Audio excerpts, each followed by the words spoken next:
When it comes to the New Orleans Saints fan base, many of us would agree. For the longest, we thought that we had an incredible fan base, right? The relationship between fans who don't even know each other was incredibly strong. But lately, something has come in between the fan base, and I'm here to tell you, it is not something that this fan base needs.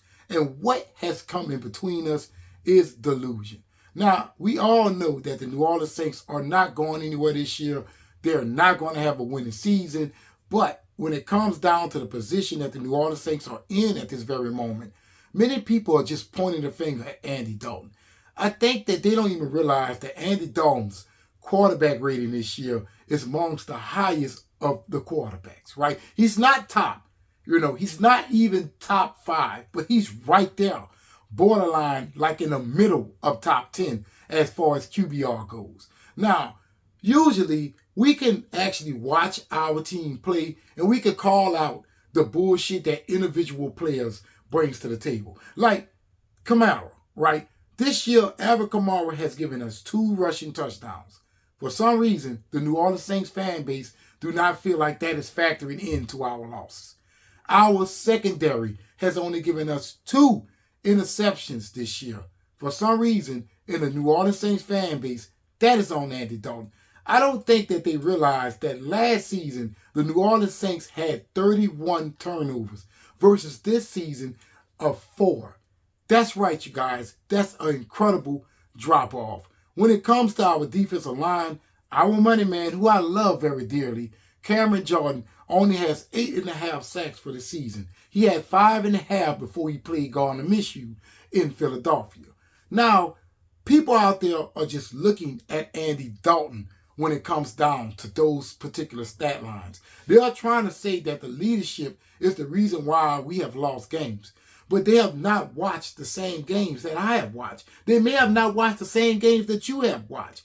The reason why Andy Dalton doesn't even have more touchdowns is because when Dennis Allen gets into the red zone, he started to get run heavy, which is why he started to use Taysom Hill more and more, right? He's not using Taysom Hill to give Andy Dalton a boost. He's using Taysom Hill to give his run game a boost, right?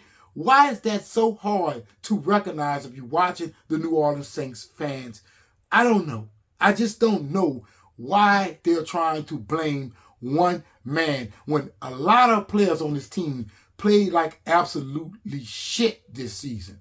Andy Dalton is really the only bright spot that you have out of the roster. Him and Chris Olave and Rashid Shaheed is starting to show up. But when it comes down to a lot of players on this team, I get the sense that many fans out there are not holding them accountable. Kamara fumbled twice in back-to-back games, right, in negative territory. But we're not going to talk about that. Somehow, some way, that's Andy Dalton's fault. I have a news flash for you guys. If you don't like Andy Dalton, that is fine. You can criticize him all you want. You can either jump off the ship and go jump on someone else's bandwagon. But when it comes down to Dennis Allen being the head coach, he has made it very clear that Andy Dalton is his quarterback moving forward. And as far as I'm concerned, if you cannot accept that, then you need to just keep your mouth shut. Because complaining about a quarterback's play who isn't even playing bad this season isn't going to get you anywhere. I know many people out there are going to say, well, he takes sacks at crucial moments.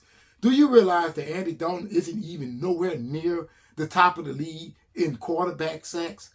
Did you even know that? Or do you just watch the game on play-to-play basis? Because that seems to be what our fan base has resorted to. They see one play go bad and they just feel as if that's the whole game.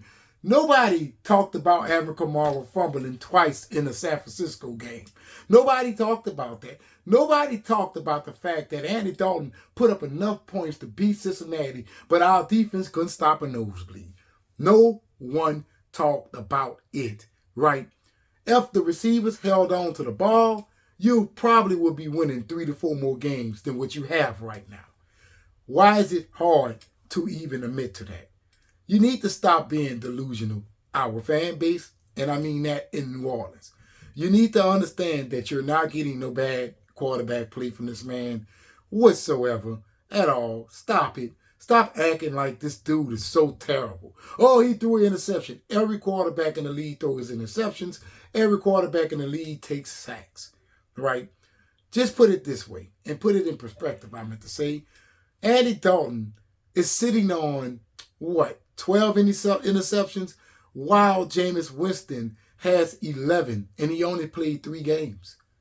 When it comes down to quarterback interceptions, I think Andy Dalton is like number 20 in the season, something like that. That's not even bad at all. So when it comes down to this New Orleans Saints fan base, please stop being delusional, because the only thing you're doing is ripping this fan base apart because you love the quarterback of Jameis Winston. I do not hate Jameis Winston one bit, but the moment he left Tampa Bay and they went and won a Super Bowl, that was a strike on his career. And as long as he's been in Tampa Bay, he never ever led that team to a playoff run. Right? At least I can say Andy Dalton has done that in the past. Now I know he's not the quarterback of the future, but I'm here to tell you, this dude is the quarterback of right now. You could be looking forward to Andy Dalton being your quarterback for maybe another season or 2. Because what I've seen from Andy Dalton this year could very well win us some games. Only if the rest of the goddamn team shows up to actually help the man win. It's plain and simple. He cannot win games on his own. And don't get me wrong, Dennis Allen is not off the hook. He made some bad play calls this season, him and Pete Carmichael. However, when Mark Ingram stepped out of bounds before the first down, answer yourself this question. Was that a good call or was that a bad call? Will you give Pete Carmichael credit for calling that play? Or are you going to continue to crucify Pete Carmichael because a player didn't decide to fall first and get us the first down, which would not have put us in the next situation with the 3rd down and 1? So you guys, really and truly, needs to stop being delusional. Stop blaming one man for this losing season, especially when 2 of those losses don't even belong to him. Think about that for a second. The New Orleans Saints right now is literally sitting 1 game away from a playoff spot. And I mean that as if they won 1 more game than they had already and win next week, they will be in the playoffs in the 7th seed. It's not even always about the divisional title. There's other ways into the playoffs, ladies and gentlemen. But it seems to me that the New Orleans Saints fan base don't even know that because they don't get the game of football. So, I'm your boy. Hopefully, you guys watch this video all the way to the end and help your boy out with the algorithm.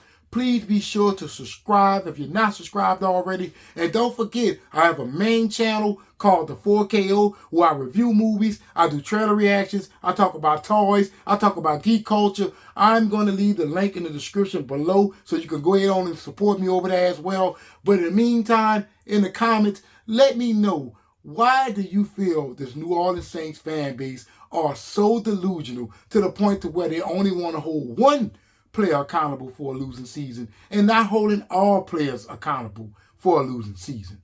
Let me know in the comments below.